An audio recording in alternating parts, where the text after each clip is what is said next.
Romanza para violín y orquesta, número 1, compuesta en el año de 1802, posiblemente para alguna ocasión de la que no queda constancia, obra lenta, melancólica, hecha con gran lirismo, casi como aria vocal en que el instrumento reemplaza a la voz.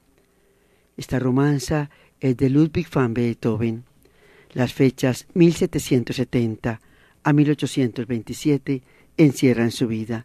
Es la música que nos acompaña para continuar la lectura del libro Mauricio Obregón, Navegante de Mar y Cielo, escrito por Yolanda Reyes, libro de la colección juvenil Colciencias, julio año 2000.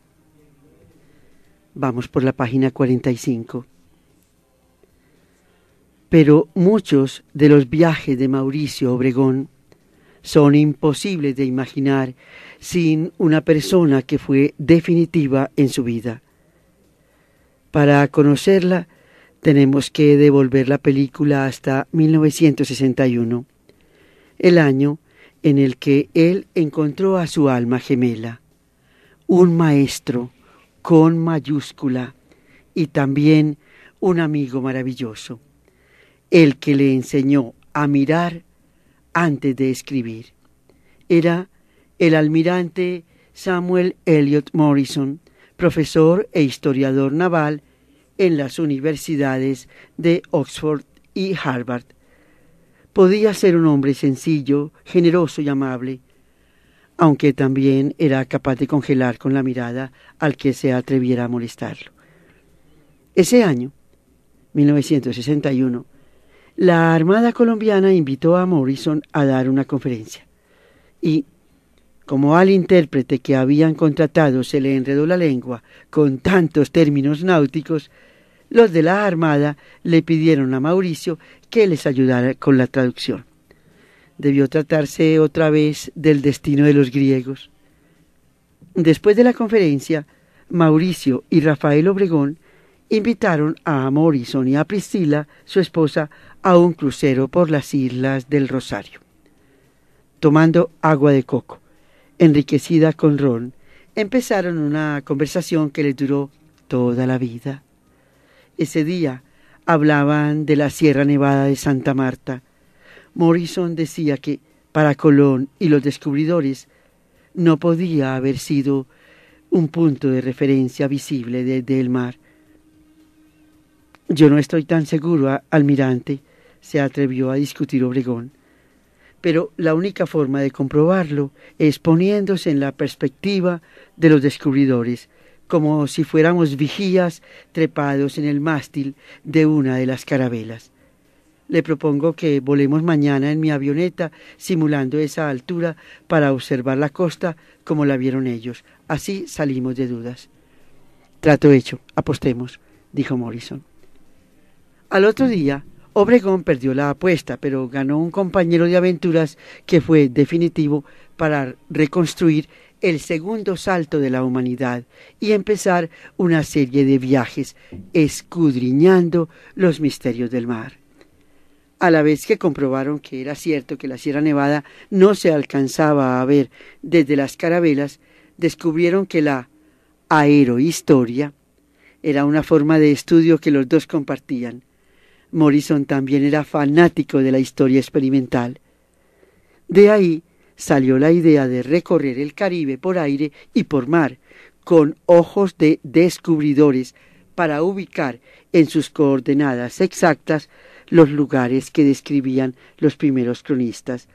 La avioneta de Mauricio se convirtió en el complemento ideal para la investigación. Empezaron los recorridos llevando los diarios y las cartas de Colón en la mano, con Cristina de fotógrafa y Priscila de acompañante.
Afortunadamente, el paisaje que describía Colón había cambiado muy poco en casi 5 siglos. Las grandes ciudades y los edificios, con excepción de Santo Domingo, habían sido construidos en lugares que los descubridores de América no habían tocado.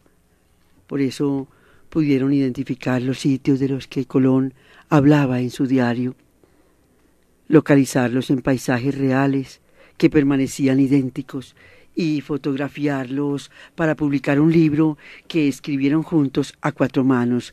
Lo llamaron El Caribe como lo vio Colón y lo ilustraron con las fotos de Cristina. Si los lugares permanecían idénticos, las demás condiciones del viaje habían cambiado del cielo a la tierra. Para Colón, el sistema básico de navegación era la estima, una cuenta continua de rumbo, velocidad y tiempo, decía Morrison. A la larga, esos son los mismos elementos que hoy tenemos en cuenta, pero hay que ver lo que puede cambiar el significado de cada palabra en casi 500 años, le contestaba Mauricio. La velocidad, por ejemplo, en tiempos de Colón, se medía a puro ojo, o echando por la proa algo que flotara, así fuera un escupitajo, y contando segundos hasta que pasara por la popa. Y el tiempo también era un concepto muy distinto al que nos dan nuestros modernos relojes. Imagínense lo que era medirlo con un reloj de arena que voltea un pobre grumete mareado cada media hora. Y, para colmo, mientras lo hacía, le tocaba cantar: Bendita sea la hora en que Dios nació, San Juan que lo bautizó y Santa María que lo parió. Por eso, a las medidas que aparecen en el diario de Colón tenemos que echarle su buen margen de error. Otra cosa que ha cambiado mucho en 5 siglos es la comunicación a bordo, anotaba Morrison. Un viaje en tiempos de Colón significaba perder todo contacto con la tierra sin ninguna clase de radioayuda. No me imagino todo este tiempo sin noticias de Bogotá, decía Cristina. Claro que lo del progreso también tiene sus inconvenientes, bromeaba Morrison. Colón, por ejemplo, no tenía problemas de cambio de dinero, pues la única moneda que conocían los nativos era la de las pepitas de cacao. En cambio, nosotros hemos pasado más tiempo haciendo trámites en tierra que en el aire. Priscila, que llevaba el registro exacto, se divertía repasando las anotaciones en su diario. Hemos pasado por 36 jurisdicciones soberanas con inmigraciones, sellos y monedas distintas. Esto habría vuelto más loco a Colón que todo el tiempo que pasó en alta mar. Así, visitando, investigando y siempre lanzando hipótesis, Morrison y Obregón volvieron a descubrir América. Descifraron misterios, aclararon dudas y corrigieron datos que se habían tomado por ciertos durante años. Vieron los acantilados blancos que anunciaron a los descubridores la existencia del Nuevo Mundo y comprobaron que la primera isla a la que llegó Colón era San Salvador en las Bahamas. Eso les costó una discusión de muchos años con otros especialistas vinculados a la revista National Geographic, que aseguraba que la famosa San Salvador de Colón estaba situada en el Cabo Samaná. Morrison y Obregón también localizaron la bahía de Cap Haitien, donde Colón había perdido a la Santa María, y comprobaron que en su último viaje había llegado a Cabo Tiburón, en Colombia.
finalizó la romanza número 1 de Ludwig van Beethoven y continuamos en este viaje con Morrison y Obregón. En Jamaica, después de un aterrizaje de emergencia, encontraron a la bahía de Santa Ana, la antigua bahía Gloria, donde Colón decía haber abandonado sus últimas carabelas. Mauricio se obsesionó con bucear para buscarlas y luego siguió organizando muchas expediciones con su primo Rafael en la Tarena. Hasta llegó a convencer al arqueólogo submarino de Cousteau para sumergirse en su búsqueda. El arqueólogo salió del agua con un hueso de pernil en la mano y como Colón hablaba de una cena con pernil en su diario, alcanzaron a entusiasmarse, pero las carabelas jamás aparecieron. Morrison y Obregón se entendieron tan bien en ese primer viaje que se despidieron haciendo planes para nuevas expediciones. Prometieron recorrer juntos las huellas de otros descubridores como Ojeda, Vespucio, Caboto, Cartier, Cabeza de Vaca y revivir la vuelta al mundo de Magallanes. Para reconstruir ese momento en que el mundo de verdad se hizo redondo, necesitamos vivir la aventura de Magallanes, ver con nuestros propios ojos el estrecho que une al Atlántico con el Pacífico y que les demostró a los europeos que todos los mares y océanos eran uno solo, que se salía de Europa por un lado y se podía regresar por el otro, planeaba Mauricio. Y no eran planes en el aire simplemente, sino proyectos que siempre se realizaban. Un tiempo después estaban en Papeete, la capital de Tahití, listos a buscar las Islas Afortunadas de Magallanes.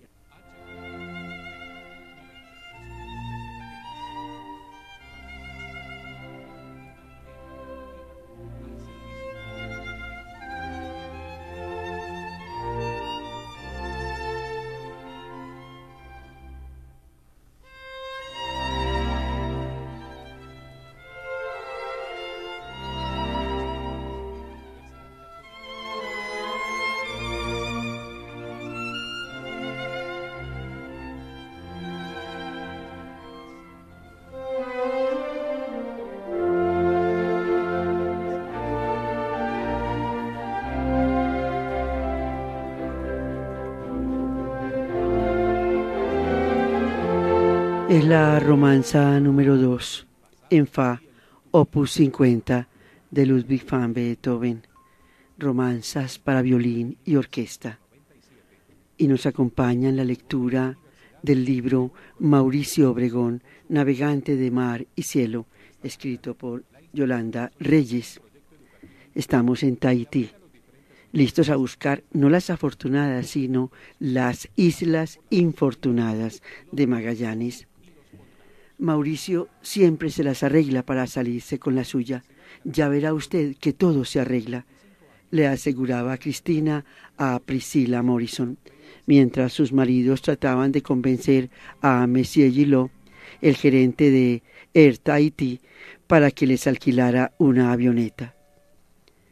Usted me pide lo imposible, que le alquilemos nuestra única avioneta, que le instalemos una caneca de gasolina como tanque de reserva, que le conectemos todo ese enjambre de tubos plásticos que usted trae, que lo dejemos volar todo el día sobre el Pacífico con el almirante Morrison sin consultar con nuestras autoridades en París. Es sencillamente imposible, señor Obregón, insistía el francés.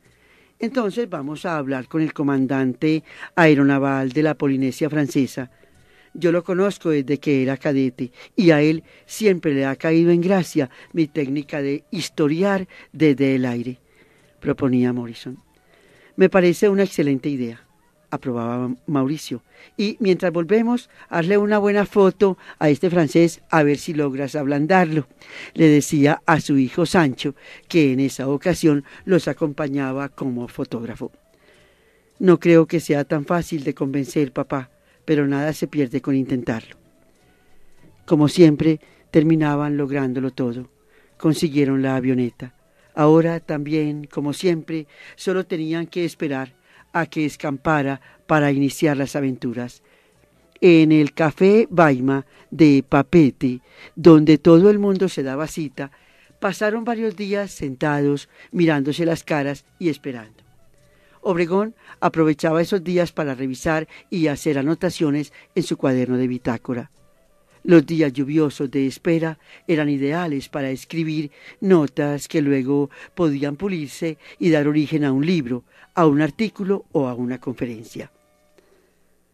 A fines de un verano del año 1519, partiendo de Sevilla, iniciaron la travesía 239 hombres, más otros 25 que recogieron en las Islas Canarias. Mientras Obregón reescribía la hazaña en su cuaderno, le parecía aún más insólita. A bordo de 5 naves llamadas La Concepción, la Trinidad, la Santiago, la San Antonio y la Victoria, comandadas por 5 capitanes llamados Magallanes, Cartagena, Quesada, Mendoza y Serrano, iniciaron una nueva odisea que consistía en dar la vuelta al mundo. Iban en busca de ese que resultó ser un enorme océano. Llevaban 23 mapas, 6 compases, 7 astrolabios, 21 cuadrantes, 35 agujas para brújula y 18 ampolletas o relojes de arena de media hora. 3 años y 23 días después regresó únicamente la nave Victoria por el otro lado del mundo, con solo 18 sobrevivientes. Magallanes no alcanzó a completar la hazaña y murió asesinado.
Ojo, el libro de la nave Victoria, del que se habla en todos los documentos de a bordo, no aparece por ninguna parte. En algún lado tiene que estar. Buen punto de investigación, anotó con rojo Obregón, como una tarea urgente para completar en tierra firme.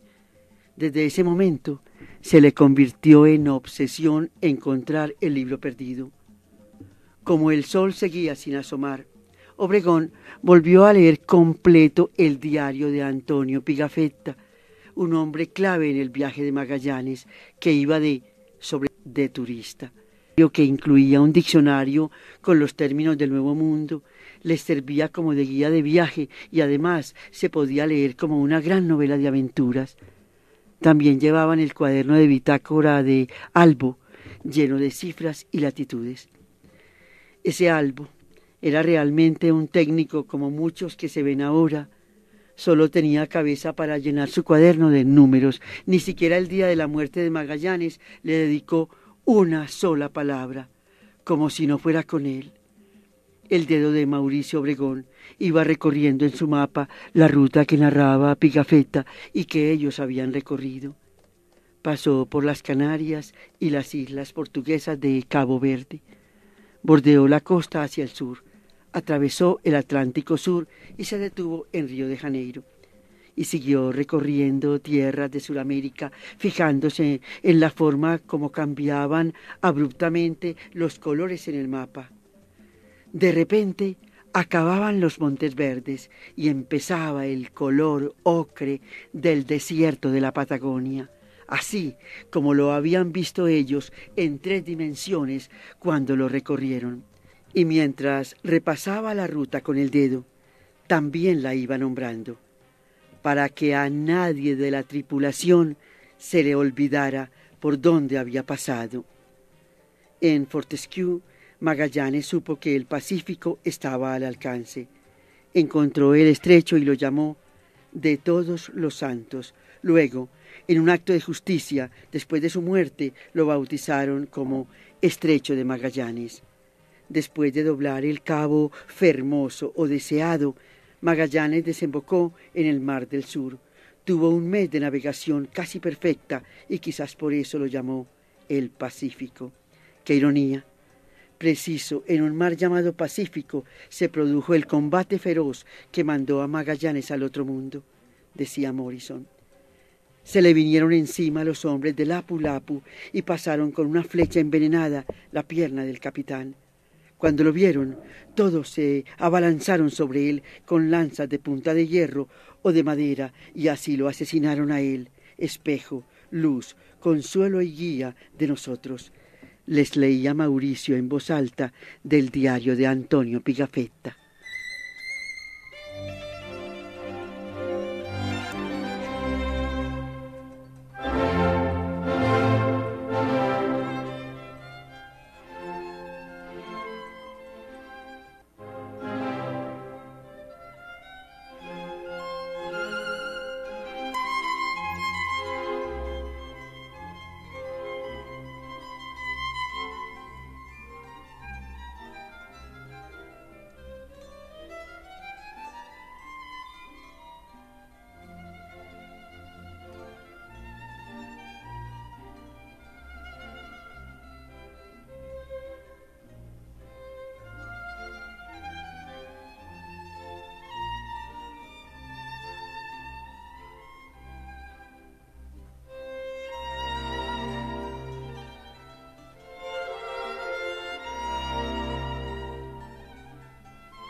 Dicen en la radio que el clima en la Polinesia está cambiando, interrumpió Priscilla Morrison, que llevaba feliz con la noticia.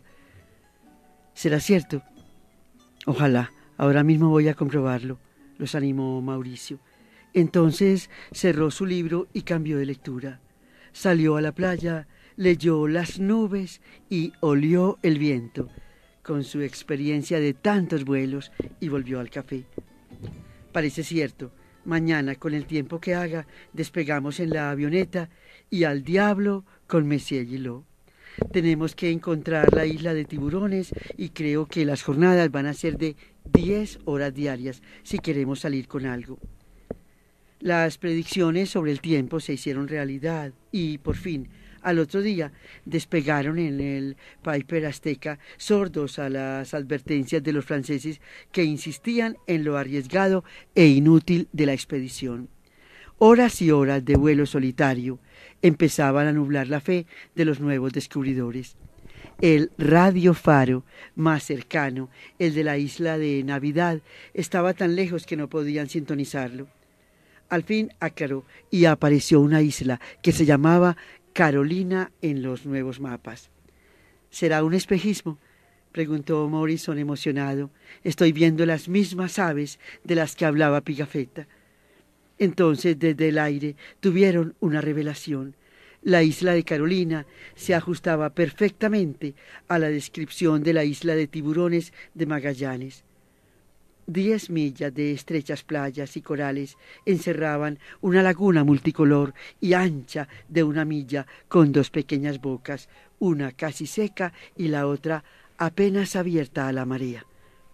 Tan inhóspita hoy para el hombre como hace 4 siglos y tan acogedora para los voraces tiburones. Los tiburones, como las tortugas y las aves, tienen costumbres tan permanentes que equivalen a tradiciones. No cabe duda, esta isla siempre ha sido ideal para ellos, igual ahora que en la época de Magallanes, dijo Mauricio emocionado. Aquí la tripulación debió darse un buen banquete de tiburón antes de empezar con el menú de rata asada. Después de semejante hallazgo, fueron apareciendo una por una en el mar silencioso las famosas islas de la especiería: Ternate, Tidore, Motir, Maquián y Bachán, esas que 5 siglos atrás habían sido tan valiosas para los europeos. Por ellas se habían perdido muchas vidas de expedicionarios arriesgados. Por ellas se habían peleado las naciones más poderosas y también, gracias a ellas, se habían descubierto grandes partes del mundo.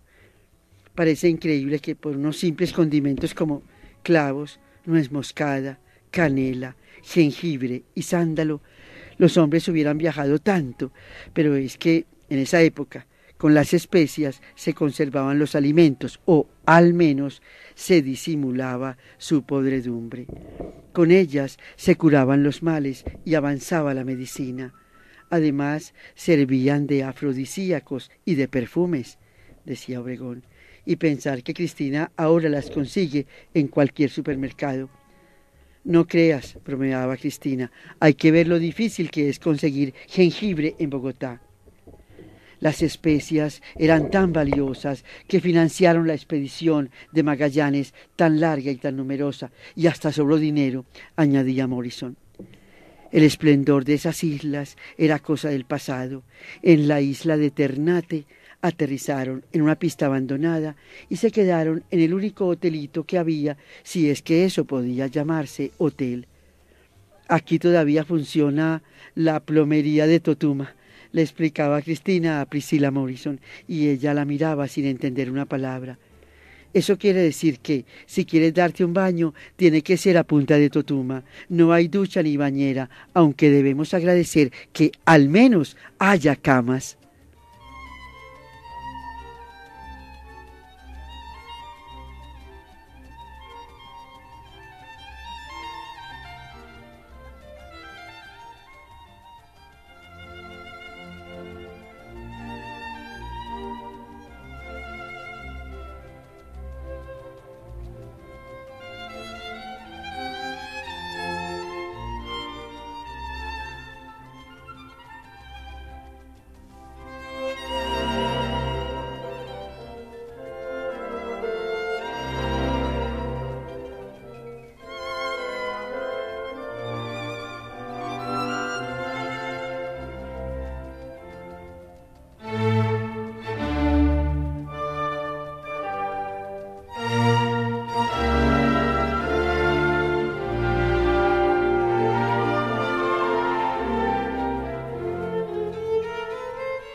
finalizó la romanza.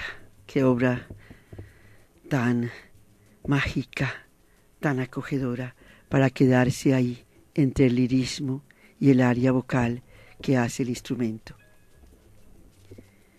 Era evidente que el sueño de las riquezas había pasado y ya nadie parecía recordarlo. La gente no comprendió cuando ellos averiguaron por las especias. Al fin, a Sancho se le ocurrió dibujar un clavo y el muchacho del hotel les mostró un árbol de clavo para que lo fotografiaran. Después de los viajes, Obregón y Morrison se dedicaban a comprobar sus hipótesis y a amarrar los cabos sueltos que habían visto desde el aire. Por ejemplo, luego de sobrevolar muchas veces la isla de Tiburones, se fueron a la Biblioteca Vaticana a estudiar los mapas de la expedición de Magallanes y así confirmaron que su hallazgo era cierto. Entonces Morrison tenía más de 80 años, pero poco se le notaban. Estaba tan emocionado que se echó al suelo para estudiar el mapa de Rivero y ver que la isla de los Tiburones era efectivamente la que ellos habían encontrado en esa expedición. Ese almirante es un roble, le dijo a Mauricio el monseñor que los acompañaba en la biblioteca. Y eso que usted no lo ha visto en nuestras excursiones, decía Mauricio con una de sus carcajadas. Después de que Morrison murió, con casi 90 años, Mauricio Obregón logró cumplir un viejo sueño de los dos. Estaba en Bogotá, conversando con su amiga Catherine Romoli de esa obsesión que había anotado con letras rojas en su cuaderno de bitácora: encontrar el diario perdido de Sebastián Elcano, que tenía que estar en alguna parte. Yo juraría haberlo visto en el archivo de Indias, le aseguraba Catherine.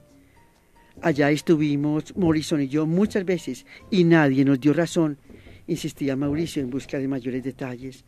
Unos días después, gracias a su terquedad y a la ayuda de Catherine, Obregón encontró en el archivo de Indias en Sevilla el libro de la nao Victoria, firmado por Juan Sebastián de Elcano. Era encontrar un eslabón perdido para descubrir nuevos detalles de ese segundo salto de la humanidad que después de Colón habían completado Elcano y Magallanes. Gracias a ellos, el hombre ya no vivía en una isla solitaria, sino en un mundo completo. Para volverse a preguntar si estaba solo, tendría que lanzarse al espacio. Obregón pensaba cómo habría disfrutado Morrison con el descubrimiento de ese libro y también pensaba en la falta que le hacía a su amigo durante todas las travesías que siguió haciendo tantas veces después por esos mismos mares. Recomendamos a las amables oyentes y a los amables oyentes la lectura de la biografía Magallanes, escrita magistralmente por Stefan Zweig. Se van a dar un viajecito delicioso de unos días en el viaje de Magallanes. Es un libro que vale la pena releer.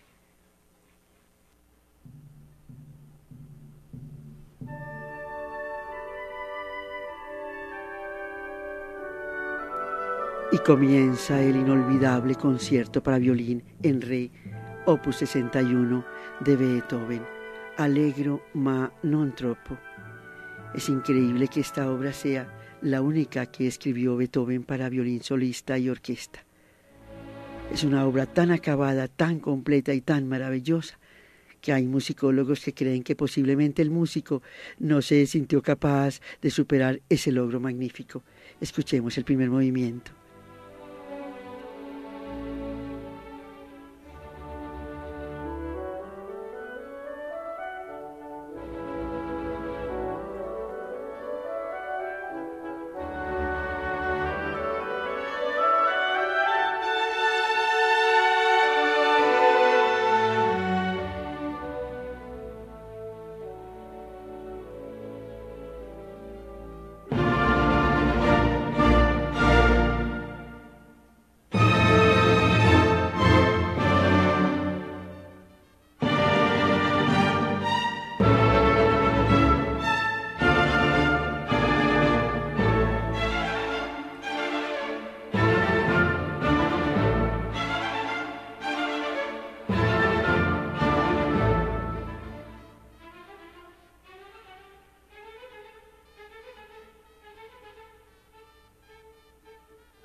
En la página llena de fotografías, en este libro también ilustrado, aparecen fotografías de Mauricio Obregón y el almirante Samuel Morrison durante la investigación del viaje de Magallanes en la Polinesia, y aparece una bellísima fotografía de la isla Ternate, una de las principales islas de la especiería.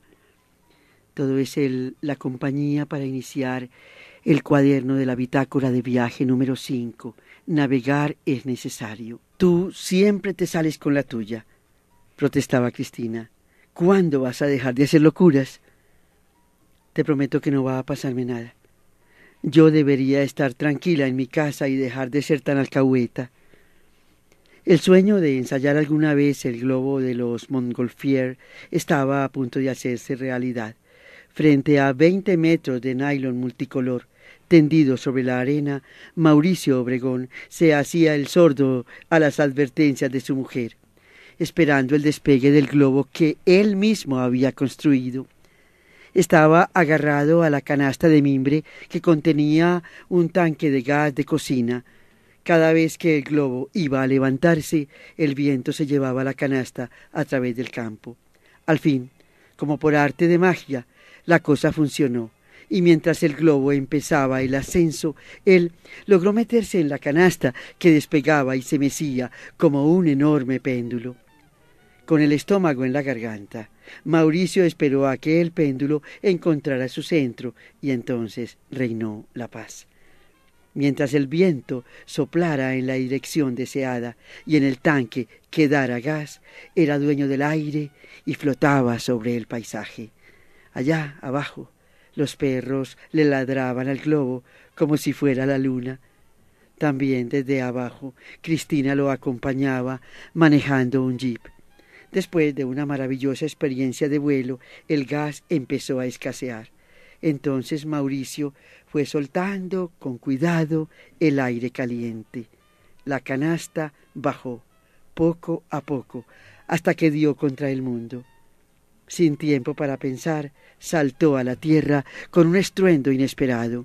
Creyó que se había estrellado con algo, pero no veía con qué. Las sirenas de 2 policías en moto lo devolvieron a la realidad. Había aterrizado cerca de una autopista y estaba a salvo. El choque era de varios automovilistas que, por distraerse viendo al loco del globo, se habían estrellado. «Mira que tienes suerte», lo regañaba su mujer. «Estamos en una autopista de Estados Unidos. Acabas de causar un choque múltiple y sigues tan campante. No solo te has librado de la muerte, sino también de la cárcel». «Yo no he causado ningún choque», se disculpaba Mauricio. «Es que la gente no se fija por dónde anda». «Mira quién lo dice».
Por eso, sus clases en la Universidad de los Andes, en Bogotá, no eran como las de cualquier profesor. La cátedra de Historia de los Descubrimientos que dictaba todos los años no se limitaba a hablar de la historia de los descubrimientos, sino que contaba la historia de esos descubrimientos, así como él la había vivido. Con esa mirada que reunía la ciencia, la filosofía y la poesía, recorría con sus alumnos los saltos de la humanidad y los enseñaba a asombrarse con cada nuevo hallazgo. Aunque le asignaban un salón enorme, siempre se quedaban más de 100 alumnos por fuera, esperando su cupo para el curso siguiente. El aire, que también es un mar, lo habían explorado en el siglo XVIII los Montgolfier y en el siglo XX los Wright, Lindbergh y muchos otros, como ya tuvimos oportunidad de ver en las clases pasadas, recapitulaba Obregón. Pero el primero en salir a la biosfera fue Yuri Gagarin en 1961. Luego fuimos tomándole cada vez más confianza al espacio hasta ese paso histórico del hombre en la Luna, el 16 de junio de 1969. Como presidente de la Federación Aeronáutica Internacional, yo vi lanzar desde Cabo Cañaveral a los primeros astronautas que la pisaron. Presenciar ese lanzamiento fue algo así como ver un edificio de 36 pisos desperezarse echando humo por los sótanos y elevarse con un estruendo imposible de transmitir. Zarparon en el cohete Saturno V de 100 metros de altura por 10 de ancho en la base, más o menos como el edificio Avianca en Bogotá. Saturno era realmente fabuloso, pesaba 3.000 toneladas y tenía 167 millones de caballos de fuerza. En la punta llevaba el Apolo 11, la cápsula donde estaban los astronautas, y encima iba el Águila, o módulo lunar, un aparatico liviano con patas para posarse sobre la luna. El próximo martes iniciaremos el salto hacia el espacio porque hoy se nos acabó el tiempo. Y no se olviden de hacer preguntas. Al hacer una pregunta en clase se está siendo generoso, se está dando la ocasión a los demás que tienen dudas para que oigan la contestación o la discusión. Hasta luego y traten de descansar porque nos espera un largo viaje. Además de que sus clases le permitían estar en contacto con la universidad que había ayudado a fundar y que tanto quería, cada tema para él era una oportunidad de recordar las aventuras vividas. Esa tarde, mientras organizaba materiales en su oficina de la universidad, revivía su viaje hacia Cabo Cañaveral para el lanzamiento del Saturno V. Había salido de Bogotá piloteando su avioneta y después del lanzamiento, cuando iba a seguir hacia Houston para acompañar desde la Tierra el viaje de los astronautas, se había encontrado con el coronel Cannon, jefe de seguridad de Cabo Cañaveral y viejo amigo suyo. «Ya te vas, Mauricio, tómate un tiempito y te muestro algo». Acabaron la tarde en unas balsas enormes donde estaban sacando los restos de la flota española de 1715 que había naufragado en Cabo Cañaveral. Preciso, a pocas horas después de ver partir a los primeros navegantes hacia la luna, Mauricio Obregón estaba en el fondo del mar sacando monedas españolas de 1715. No se pierdan el próximo programa que finaliza nuestro homenaje a ese paradigma de los hombres que hacen el bien en nuestro país, Mauricio Obregón, navegante de mar y cielo.